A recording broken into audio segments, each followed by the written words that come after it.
Nagkatulakan na ang ilang pulis at mga rallyista sa paggunita ng ika-40 anibersaryo ng EDSA People Power. Live mula sa EDSA Shrine, nasa frontline ng balitang yan si Ian Suyo. Ian, ano ang pinagmula ng gulo?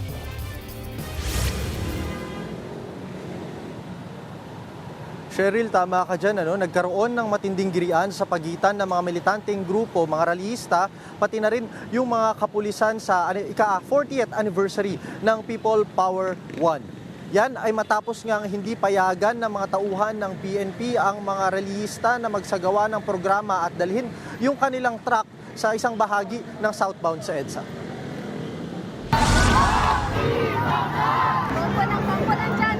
Sinalubong ng hilera ng mga pulis ang mga militanteng grupo sa kanto ng Rochester at EDSA. Patungo sana sila sa EDSA Shrine. Pwede na ba nating patawag yung ground commander? Kaya naman kay Bishop, kanina pa nandito, walang umaharap. Habang nagdidiskusyon, umabante ang ilang mga rallyista. Dito na nagsimulang magkainitan. Abante dito sa kanan! Opo, abante dito sa kanan! May natumba pang pulis na agad inalalayan ng kanyang mga kabaro. Maya-maya, nauwi na yan sa tulakan sa pagitan ng mga pulis at rallyista. Ayon sa mga rallyista, hindi raw sila pinayagan ng mga pulis na dalhin ang truck na dapat sana'y gagamitin bilang stage para sa kanilang programa. Ang problema, pagtipon namin kanina, ayaw na pumayag ng pulis. Kasi bawal daw ang truck sa EDSA. Kasi sabi namin, ayun naman ang usapan namin kahapon.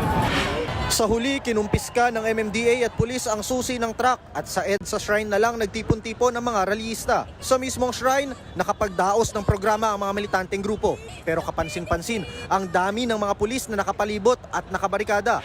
Hawak nila ang kanilang mga baton at shield sakali mang magkaroon ng tensyon. Bukod sa kabataan, marami ring dumalo mula sa iba't ibang sektor gaya ng manggagawa, LGBTQ members, mga pari at madre. Ang sentimiento nila sa 40 years mula ng makasaysayang People Power, tila mas lumala pa raw ang korupsyon. Pangunahing panawagan nila ay ang pagbaba sa pwesto ni PBBM at VP Sara. Pinuna rin nila ang mabagal umanong pag-usad ng investigasyon sa maanumalyang flood control projects. Kami naririto kasama ng mga seminarista, kami mga pare, ay upay pahayag din na ang taong simbahan ay sumasang-ayon sa sigaw ng ating mga mamamayan. Nung tumakbo sila ni VP Sara, ang pangako nila, unity. Big, para maging daan sa pagbabago at pagunlad. Ngayon, after 3 years, anli away, anli nakaw.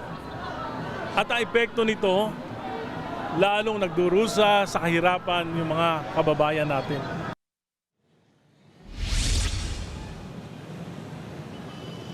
Cheryl, bandang 5:30 nga ng hapon nang magsimulang mag-disperse yung mga rallyista at kanila rin tinapos kagad yung programa nila dito. Iba-ibang performances nga yan mula sa iba't ibang grupo rin ng mga militanteng group, pangkat. At bukod dyan, yung mga kapulisan natin kanina na nakabarikada dito, nagsipag-alisan na rin. At nakakuha rin tayo ng detalye kanina na tila magkakaroon ng simba or ng mass dito banda sa church mismo, sa shrine. Bandang alas 7 yan ngayong gabi.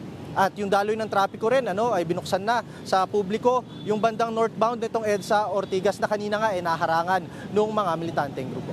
Yan muna ang latest mula dito sa EDSA Shrine. Cheryl? Maraming salamat, Ian Suyo. Mga kapatid, Julius Babaw po. Para sa komprehensibo at makabuluhang balitaan at talakayan, mag-follow at mag-subscribe na sa social media pages ng News 5.